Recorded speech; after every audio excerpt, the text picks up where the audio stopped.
रोटी को रखा और उसको फुलाना शुरू कर दिया, जो कि बहुत बड़ी मिस्टेक होती है, क्योंकि एलपीजी हमारी बॉडी के लिए बिल्कुल अच्छी नहीं है। होता है सर?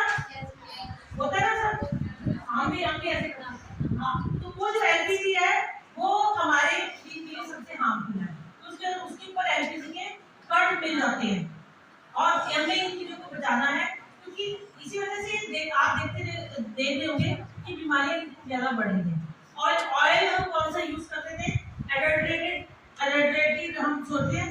हमने कई बार देखा कि जो कॉस्ट से कम ऑयल है, अगर हम मैन्युफैक्चरिंग करते हैं उससे भी कम हमें मार्केट में मिल जाता है।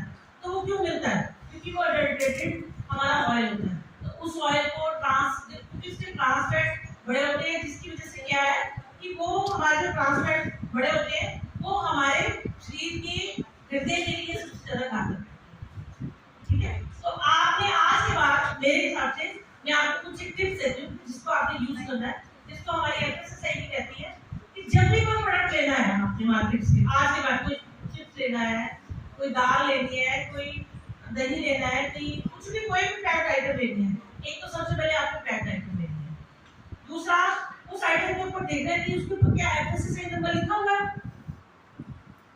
ठीक है, क्योंकि आप हमारी सरकार ने कर दिया कि जिसको भी खाने पीने का काम करना है उसके ऊपर एफएसएसआई का नंबर लिखा होता है। ठीक है, तो एफएसएसआई का नंबर आप देखोगे, फिर उसके ऊपर देखोगे मैन्युफैक्चरर का नाम क्या लिखा हुआ है, मैन्युफैक्चरर कौन है, उसका पूरा एड्रेस है या नहीं है। फिर उसके ऊपर देखोगे टोल फ्री नंबर है, क्योंकि उस खाने को अगर आपको देख के कोई प्रॉब्लम आती है आप मैन्युफैक्चरर को सीधा कांटेक्ट कर सकते हो। ठीक है, कि आपके खाने में ऐसी प्रॉब्लम हुई। अभी आपने 3-4 दिन पहले देखा होगा अमूल की लस्सी के ऊपर बहुत बड़ा सोशल वायरल हो रहा है, और वो सच बात है। अमूल वालों ने उसको चेक किया क्योंकि पैकेजिंग के टाइम में बहुत ज्यादा प्रॉब्लम आ गई थी, उनकी पैकेजिंग के टाइम में कोई लीकेज रह गई थी, जिसकी वजह से वो क्या हुआ कि उसके अंदर फंगस जमा हो गया।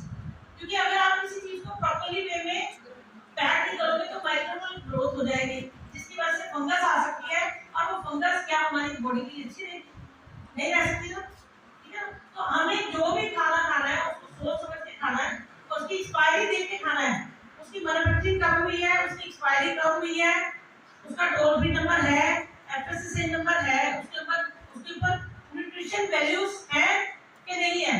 और सबसे बड़ी बात आपको ये रखना चाहिए, क्योंकि आपको पता चल जाता है अगर कई बार क्या होता है दुकानदार रीपैकिंग कर देते हैं। ठीक है, तो आपको जो इनिशियल पैकिंग है उसके बारे में पता होना चाहिए। आप जैसे ब्रेड लेते हो तो सॉफ्ट होनी चाहिए, क्योंकि फ्रेश जितनी भी ब्रेड होगी वो फ्रेश होगी,